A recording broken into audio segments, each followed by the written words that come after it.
మారేడు దళం, మారేడు మొక్క ఈ విషయంలో పాటించాల్సిన ముఖ్యమైన నియమాలు, పూజలు ఏంటనేది మనం చూద్దాం. పరమశివుడికి చాలా ఇష్టమైందని చెప్తారు మారేడు దళం. మారేడు దళం, మారేడు మొక్క విషయంలో కొన్ని నియమాలు పాటించడం వల్ల, పూజలు చేయడం వల్ల కొన్ని మంచి శుభ ఫలితాలు వస్తాయి. ఒక మారేడు దళాన్ని కోసినప్పుడు ఆ మారేడు దళాన్ని శివుడికి అలంకరణ చేసిన తర్వాత, పూజలో ఉంచిన తర్వాత మర్నాడు దాన్ని తీసి కడుక్కుని మళ్ళీ పూజకి వినియోగించవచ్చు. అలా 30 రోజుల పాటు చేసుకోవచ్చు. ఒకసారి కోసిన మారేడు దళాలు పూజా అర్హతని కలిగి ఉంటాయి 30 రోజుల పాటు. సో ఆ మారేడు దళం తీసేసి దాన్ని చక్కగా నీళ్లతో కలుపుకుని మళ్ళీ ఆ శివలింగానికి ఆ మారేడు దళాన్ని సమర్పించవచ్చు. వీలైతే బంగారంతో కానీ వెండితో కానీ మారేడు దళాన్ని ఆకారాన్ని తయారు చేసుకొని శివుడికి మీరు అర్పితం చేస్తే మంచి ఫలితాలు కలుగుతాయి. అలాగే మారేడు మొక్క ఇంట్లో పెరిగితే చాలా మంచిది. ఇంటి ఆవరణలో మారేడు ఉండాలని ఇంటికి ఐశ్వర్యాన్ని ఇస్తుందని చెప్తారు. అయితే ఏ దిక్కులో ఉండాలి? తూర్పు దిక్కులో కానీ, ఉత్తర దిక్కులో కానీ, ఈశాన్యంలో కానీ బెల్వ వృక్షం మారేడు చెట్టును పెంచండి, అఖండ లక్ష్మీ కటాక్షం కలుగుతుంది. అలాగే మారేడు దళాలు కొన్ని రోజుల్లో కొయ్యకూడదు, కొన్ని రోజుల్లోనే కొయ్యాలి. ఎప్పుడైనా మారేడు దళాలు చెట్టు నుంచి కొయ్యాలి అంటే బుధవారం రోజు కానీ, శనివారం రోజు కానీ కొయ్యాలి. సోమ, మంగళ, శుక్ర ఈ వారాల్లో మారేడు దళాలు ఎట్టి పరిస్థితుల్లో కూడా కొయ్యకూడదు. ఇది చాలా ఇంపార్టెంట్.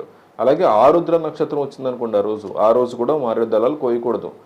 ఇది చాలా ఇంపార్టెంట్. ఎవరికైనా ఇంట్లో మైల ఇలాంటివి ఉన్నాయనుకోండి అప్పుడు కూడా మారేడు దళం, అంటే సూర్యుడు సంక్రమణ జరుగుతుంది అంటారు కదా, సూర్యుడు ఒక రాశిలోంచి ఇంకో రాశిలోకి మారే రోజు కూడా సంక్రమణ అంటారు. ఆ సంక్రమణ జరిగే రోజు కూడా మారేడు దళం కొయ్యకూడదు. తిథుల్లో కూడా అమావాస్య, పౌర్ణమి, చతుర్దశి, అష్టమి, చవితి ఈ తిథుల్లో కూడా మారేడు దళాన్ని కొయ్యకూడదు. ఎప్పుడు కొయ్యకూడదో అప్పుడు కొయ్యకండి, ఎప్పుడు కొయ్యచ్చో అప్పుడు కొయ్యండి.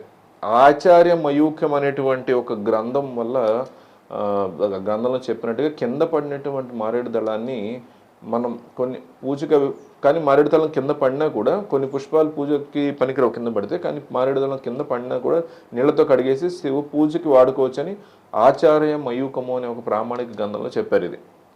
అలాగే మారేడు దళంతో ఎవరైతే శివ పూజ చేస్తారో కొబ్బరి నీళ్లతో తడిపి, కొబ్బరి నీళ్ళ మారేడు దళం ఉంచి ఆ కొబ్బరి నీళ్ళతో తడిపిన మారేడు దళాన్ని శివ పూజలో ఉంచితే మహదైశ్వర్యం కలుగుతుంది, అఖండ సామ్రాజ్య అధికారం కలుగుతుందని అది ఆ గ్రంథంలో చెప్పారు.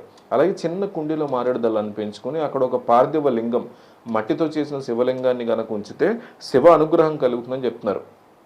మారేడు కింద శివభక్తుడికి భోజనం పెడితే అన్నదానం చేసినటువంటి ఫలితం, కొన్ని వేల మందికి అన్నదానం చేసినటువంటి ఫలితం రావాలంటే ఏదన్నా మారేడు చెట్టు సమీపంలో నీడపడే ప్రదేశం చూసుకుని అక్కడ శివభక్తుడు భోజనం పెట్టు, కొన్ని వేల మందికి అన్నదానం చేసిన ఫలితం కలుగుతుంది.